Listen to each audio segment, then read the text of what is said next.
9 दिसंबर को मेरे 2 petrol pump, 2 CNG station और मेरी दुकानें और होटल्स पे अचानक बरोई साहब ने और दूसरे लोगों ने कब्जा किया, साबिक सदर आसिफ अली जरदारी के कहने पे। उससे पहले मेरे बेटे से जबरी प्रॉपर्टी लिखवाने के लिए घर के पे बुलाया, फिर मुझे प्रेशराइज किया मेरी प्रॉपर्टियां लिखवाने के लिए कि शनाख्ती कार्ड भेजो, खवातीन के फ़ोटो भेजो, जो कि सरासर ज़्यादती और गलत था।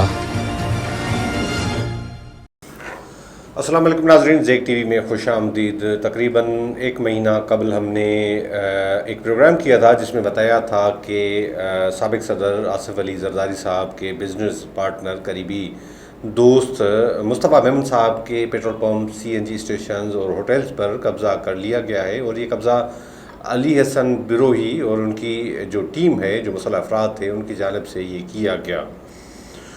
इस हवाले से इसके बाद जो है पहली मरतबा मुस्तफ़ा मेमन साहब ख़ुद मंज़र-ए-आम पर आए हैं और एक वीडियो पैगाम के ज़रिए उन्होंने इस बात की तस्दीक की है कि उनकी प्रॉपर्टी पर कब्ज़ा कर लिया गया है और ये कब्ज़ा अली हसन बिरोही साहब की मार्फत कराया गया है। और ये इस पर बराह रास्त पहली मरतबा ये इल्ज़ाम भी लगाया गया कि ये कब्ज़ा साबिक सदर आसिफ अली जरदारी साहब की जानिब से कराया गया। मुस्तफ़ा मेमन साहब ने अपनी वीडियो पैगाम में ये बताया कि काफ़ी अरसे से आसिफ अली जरदारी साहब उन पर दबाव डाल रहे थे और कह रहे थे कि जितनी प्रॉपर्टीज़ हैं आप उनके नाम कर दें और जो घर वालों के शनाख्ती कार्ड हैं या फ़ोटोज़ हैं वो उनके साथ शेयर किए जाएँ ताकि जो जो प्रॉपर्टीज़ हैं वो उनके नाम की जाए। जब उन्होंने इनकार किया तो उसके बाद ये कार्रवाई शुरू की गई और मुसल्लह अफराद बिठाए गए। अदालत के अंदर अदालत से भी रुजू किया गया, अदालत के नाज़िर उन्होंने मुकर्रर किया। उसके आने से कबल ही जो पेट्रोल पंप, सीएनजी स्टेशंस पर बिल्डोज़र फेर लिया गया और उनको तोड़ दिया गया है। कुछ फुटेजेस हैं जो आप देख रहे हैं। ये मामला सोशल मीडिया पर भी काफ़ी ज़ेर बहस है और सोशल मीडिया पर भी काफ़ी लोगों ने इसको इशू को उजागर किया है और इस हवाले से मुख्तलिफ राय भी सामने आ रही हैं, क्योंकि आसिफ अली जरदारी साहब और मुस्तफ़ा मेमन साहब करीबी दोस्त रह चुके हैं और मुख्तलिफ जो प्रॉपर्टीज़ हैं वो मुश्तरका तौर पर भी थी, तो ऐसी भी बातें आ रही थी। मगर बात यह है कि अगर कोई मामला बिज़नेस के हवाले से, अगर कोई मिल्कियतों की विरासत के हवाले से, जो प्रॉपर्टी की विरासत के हवाले से, तकसीम के हवाले से अगर कोई चीज़ है तो उसका एक कानूनी तरीक़ेकार होना चाहिए और उसको फॉलो किया जाना चाहिए। और बंदूक की नोक पर किसी से भी इस तरह की जो प्रॉपर्टीज़ हैं वो लिखवाने की किसी तरह भी कानून इजाज़त नहीं देता। मगर नज़र ये आ रहा है कि जिस वक्त ये कब्ज़ा किया गया, हमने जिसको रिपोर्ट किया था और धरना भी लगा था उस जगह पर, पुलिस जो है वो मुकम्मल तौर पर या इंतज़ामी मशीनरी है वो फैसिलिटेटर के तौर पर काम करते हुए नज़र आई है। इस वक्त जो मामला आते हैं वो ये साबित करते हैं कि तमाम जो सिंध हुकूमत के इदारे हैं, जो इंतज़ामिया है, वो उन कब्ज़ा करने वालों के साथ है, उनकी मदद कर रही है। अली हसन बिरोही साहब का नाम किसी से ढका छुपा नहीं है। इस वक्त वो बिल्कुल फुल फॉर्म में हैं और उनको सिंध हुकूमत की मुकम्मल सपोर्ट है। जिस तरह से भी काम करना चाहें उनको कोई नहीं रोक सकता है और उनकी मर्ज़ी के मुताबिक तमाम अफसरान जो हैं मुकर्रर किए जाते रहे हैं और किए जाते हैं।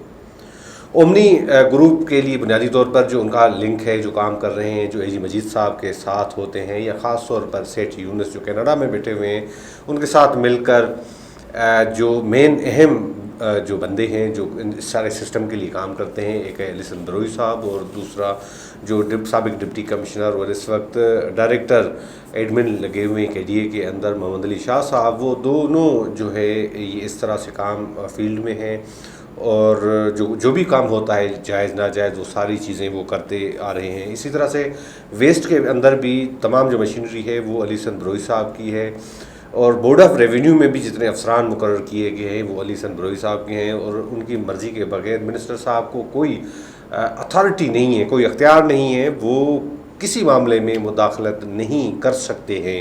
इस सिस्टम के आगे सारे जो वज़ीर हैं वो बेबस हैं। तो बहरहाल कहने का मकसद ये है कि अगर इस तरह की बात ہوتی ہیں، اس طرح کے قبضے ہوتے ہیں. یہ تو کچھ ویڈیوز جو ہیں ہمیں بتایا گیا ہے کہ یہ صرف پیٹرول پمپس جو ہیں 2 پیٹرول پمپس ہیں، 2 CNG اسٹیشنز ہیں، ان کی ویڈیوز ہیں. مگر اس کے بیک سائڈ پر جو کیٹل فارمز ہیں اور جو چیزیں ہیں ان کو بھی بلڈوز کر دیا گیا ہے، جو ہوٹلز ہیں ان کو بھی بلڈوز کر دیا گیا ہے. اگر آپ سمجھتے ہیں کہ یہ پراپرٹیز آپ کی ہیں، یہ پیٹرول پمپس آپ کے ہیں، تو پھر ان کو توڑنے کا کوئی جواز نہیں ہونا چاہیے. کیونکہ اگر کوئی بندہ عدالت کے اندر گیا ہے تو عدالت کو فیصلہ کرنا چاہیے قانون کو دیکھتے ہوئے، آئین کو دیکھتے ہوئے. تو بجائے اس کے فیصلے آنے یا ناظر کے وزٹ کرتے تو اس سے پہلے تمام جو معاملات کرنے سے یہ صاف ظاہر ہوتا ہے کہ یہ چیزیں جو ہیں وہ مصطفیٰ میمن صاحب کے نام پر ہیں قانونی طور پر. اب مصطفیٰ میمن صاحب اور آصف علی زرداری بہتر جانتے ہیں کہ ان کی جو پراپرٹیز کی تقسیم کس طرح ہونی چاہیے یا ہے. مگر بات یہ ہے کہ قانون جو ہے وہ تحفظ اس لیے دیتا ہے کہ یہ چیزیں نام جو ہے مصطفیٰ میمن صاحب ہیں، ان کی فیملی کے نام پہ ہیں. مصطفیٰ میمن صاحب اس وقت دبئی میں مقیم ہیں اور اپنی فیملی کے ساتھ. ان کو تھریٹس بھی ہیں اور انہوں نے اظہار بھی کیا اپنے ویڈیو پیغام میں اور بتایا کہ ان کے خاندان اور ان کو تھریٹس ہیں، زندگی کا خطرہ ہے. اور ظاہر ہے کہ ایک انسان جو ہے جس کی پراپرٹیز پر اس طرح سے دیدہ دلیری سے قبضے کیے جائیں، ان پر بلڈوزر پھرا جائے، تو یہ اندازہ کیا جا سکتا ہے کہ ان کی لائف کو کس طرح سے تھریٹ ہو سکتا ہے. تو اس معاملے پر ہائی کورٹ میں بھی معاملہ ہے، مگر سپریم کورٹ آف پاکستان کو بھی، چیف جسٹس آف پاکستان کو یہ معاملہ دیکھنا چاہیے اور جو قانون کہتا ہے اس کو فالو کرنا چاہیے. اور اس طرح سے کسی سے بھی انسان سے زیادتی ہو، اس طرح سے زیادتی نہیں ہونی چاہیے. کیونکہ کافی عرصہ پہلے ہم نے یہ رپورٹ بھی کیا تھا کہ جو مصطفیٰ میمن صاحب کی جو زمینیں ہیں وہ ایشورنس دی ہے علی حسن بروئی صاحب نے آصف علی زرداری صاحب کو کہ وہ ان کو جو ہے سیل کر کے، فروخت کر کے دے گا. اس جو کمٹمنٹ کی بنیاد پر، کیونکہ علی حسن بروئی صاحب سے جو معاملات کچھ عرصہ پہلے بہتر نہیں تھے، آصف علی زرداری صاحب کے ناپسندید ترین جو شخصوں میں سے ایک شخص علی حسن بروئی تھے. مگر اس کے بعد علی حسن بروئی صاحب کے پاس جو اپنا آرٹ ہے، جو ایک فن ہے، اس کے ذریعے وہ پہنچ گئے. پھر ایک مرتبہ پھر آصف علی زرداری صاحب کے پاس ابھی ان کے لیے کام کرتے ہیں، اومنی گروپ کے لیے کام کرتے ہیں، سسٹم کے لیے کام کرتے ہیں. تو بہرحال اس سسٹم کے تحت ہی جو فرنٹ پر رکھا گیا ہے علی حسن بروئی صاحب اور ان کے ذریعے یہ قبضے کروائے گئے ہیں. تو بہرحال ہم امید کرتے ہیں کہ قانون اور آئین کے تحت ہی سارے معاملات ہونے چاہیے، کسی کی زندگی کو خطرہ نہیں ہونا چاہیے اور قانون سے بالاتر کوئی نہیں ہے. اگر عدالت دیکھے کہ یہ واقعی قبضے ہوئے ہیں اور یہ ثابت ہو جائے، ویسے تو ثابت ہے مگر عدالت میں ثابت کرنے کے لیے بھی الگ ایک قانونی معاملات اور لوازمات ہوتے ہیں، تو اگر یہ ثابت ہوتے ہیں تو بھی قبضہ کرنے والوں کے خلاف کارروائی ضرور ہونی چاہیے. اس کے ساتھ اپنے میزبان زاہد کو اجازت دیں. اللہ حافظ.